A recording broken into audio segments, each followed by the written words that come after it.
Qora sonzashli plyonkani sonzashtasi past datumi deyli mana sizlarga eng zo'rini olib kelib qo'yganmiz. E'tibor beradigan bo'lsanglar, 94% sonsa zashiti, 99% ultrafiolet qaytaryapti, 70% yorug'lik o'tkazyapti. Endi sizlarga ko'rsatib o'tamiz.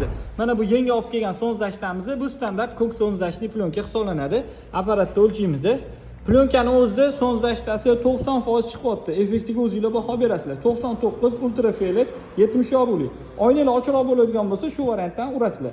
Laboyga urib beramiz. Agar 4-5% o'tib ketsa, zarar yo'q desanglar, kelaverasizlar.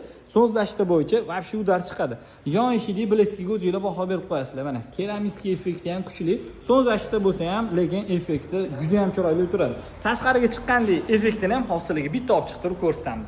Oldi laboy ikkita oldi eshikda tonirovka turganga o'xshaydi, lekin yangi kelgan qora sonzashli plyonkamizni urganmiz. Bileskiga o'zingizlar baho berasizlar. Ikkita oldi eshikdan ko'rinishini qaranglar. Bu yon tarafdan qaralganda to'g'ri ichi ko'rinib turadi, lekin qora sonzashtani eng sifatlisidan. Orqaga armalarning attenkasini yaxshi ko'radigan akalarimiz uchun Carbens brendidan plyonkamizni olib kelib qo'yganmiz. Sizlarga ichkaridan ko'rinishini ko'rsatib o'taman. Mana attenkasi yodviy sezilib turgan bo'lsa kerak, garantiyalari bor, sonzashtasi yaxshi, tashqaridan bleski ham zo'r.